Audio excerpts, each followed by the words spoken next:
And we begin tonight with a call to action after a number of recent bias crimes, specifically those targeting Asian Americans. Thanks for joining us tonight. I'm David Molko. And I'm Laurel Porter. Today, community members held a Rise Above the Hate rally. They condemned the Portland assault of a father and daughter of Japanese descent. Police say it was racially motivated. As Catherine Cook reports, advocates believe attention on this issue is long overdue. Existing in fear. This hate is changing how we live our lives, and it needs to stop. That feeling is something many here say they've endured for so long as Asian Americans. For Metro Councilor Duncan Huang, it weighs heavy on his heart. I'm tired of getting calls from my community about broken windows, about violent incidents, about just a rough incident at a grocery store. This happens almost every day. It's why this group of community members, elected officials, and advocates gathered Thursday to speak about it publicly.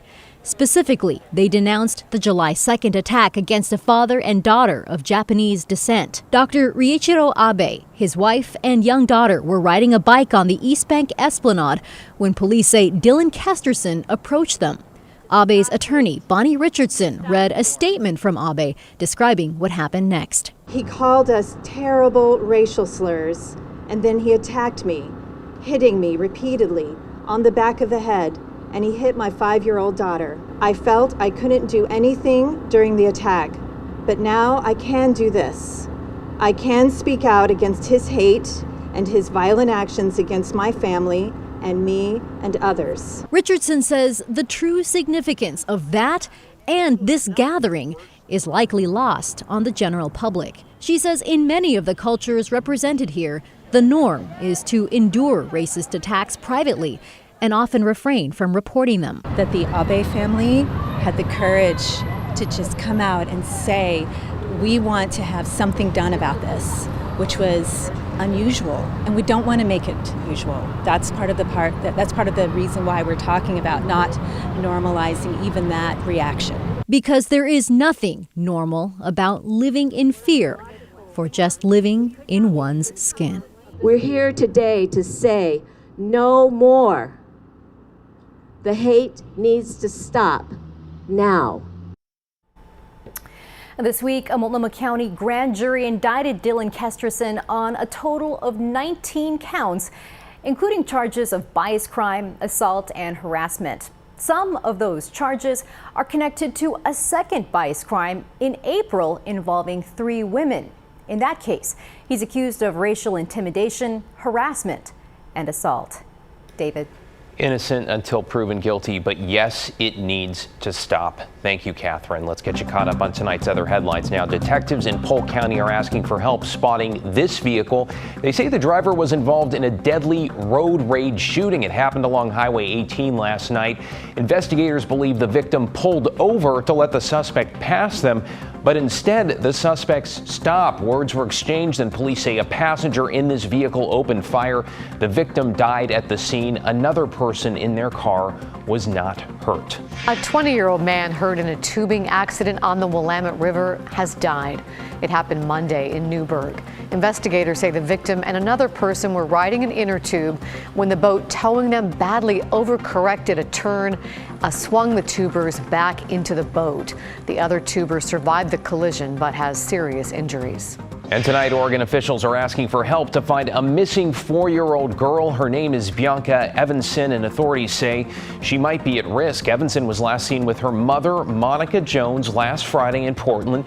It's likely they're in Southeast. They're known to spend time around camps at Laurelhurst Park and Sewell Crest Park. If you see them or know where they are, call 911. Tonight we're hearing from a witness to a shooting that left a teenager dead and a police officer injured. That witness claims to have heard at least a half a dozen gunshots. As we reported as breaking news here last night at 11, this happened near the corner of Oak Park Drive Northeast and Moreland Avenue in Salem. Officers tried to arrest a 16-year-old boy who they believe is connected to 2 shootings. Police say they found him in his car, where they say he later pulled out a gun. That's when shots were exchanged and the teen was killed. How many shots do you think you heard? I wasn't counting, but it was a lot.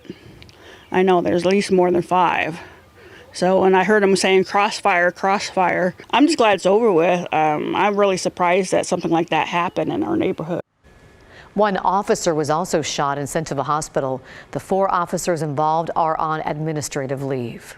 Well, new tonight, a police oversight group is looking at new technology to address Portland's spike in shootings. It is called ShotSpotter. It uses a system of audio sensors to alert police when and where shots are fired. Now, right now, it looks like the group will recommend that tool to the mayor, though, as Evan Watson explains, it also comes with some criticism.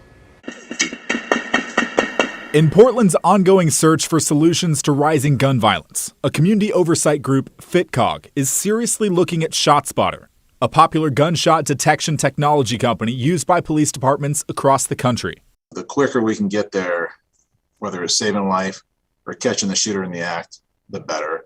And this potentially could help with that. That's Portland Police Sergeant Kenneth Dulio, highlighting the biggest selling point for ShotSpotter, faster notification about potential gunshots. The sensors would be put up on street posts or buildings, covering a certain number of square miles that Portland leaders identify as a hotbed for gun violence. You have a staffing issue, you have a limited resource issue, want to make sure you get full utility out of the service, putting it where it's most needed based on historical review of gunfire. Ron Teachman is a former police chief turned ShotSpotter employee who answered questions in a public meeting Thursday night. One concern, ShotSpotter often costs big cities millions of dollars per year.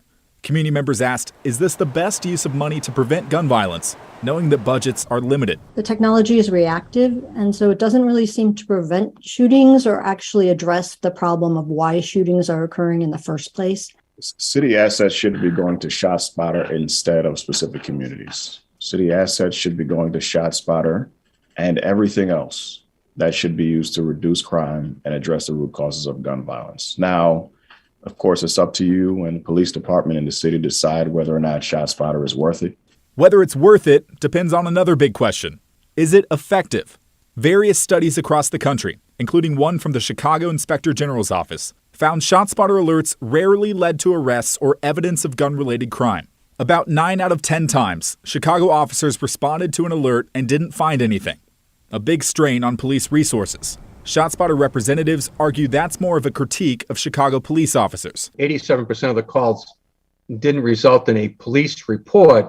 Doesn't mean it wasn't a positive result. Neighbors saw the police respond. The fact that the police didn't either have the time or make the effort to find any evidence doesn't mean that it wasn't a reportable incident.